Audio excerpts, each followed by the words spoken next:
বার্তা দেবেন? আজকের দিনটা প্রত্যেকটা ভারতবাসীর কাছে অত্যন্ত গুরুত্বপূর্ণ এবং উল্লেখযোগ্য একটি দিন। আজ আমাদের ভারতবর্ষের প্রতিটা মানুষের নয়নের মণি নেতাজি সুভাষচন্দ্র বসুর 129তম জন্মদিন। এই জন্মদিনটাকে আমরা পরাক্রম দিবস হিসেবেও পালন করে থাকি। নেতাজি সুভাষচন্দ্র বসু সম্পর্কে নতুন করে বলার কিছু নেই, যদিও নেতাজি সম্পর্কে আমাদেরকে অনেক কিছু জানতে দেওয়া হয়নি।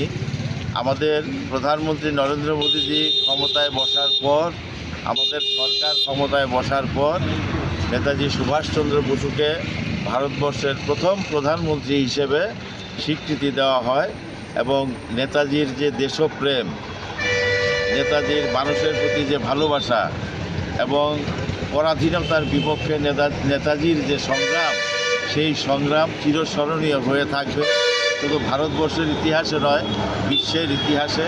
কাজে এমন একজন ব্যক্তি নেতাজি সুভাষচন্দ্র বসু, যাকে নিয়ে প্রতিটা ভারতবাসী গর্ব অনুভব করে থাকে এবং নেতাজির যে দেশপ্রেম, সেই দেশপ্রেমের প্রতি প্রত্যেকটা ভারতবাসী যেন আকৃষ্ট হয়, সেই দেশপ্রেমের প্রতি যাতে প্রত্যেকটা ভারতবাসী উদ্বুদ্ধ হয়, সেটাই আমাদের প্রত্যেকের চেষ্টা থাকবে।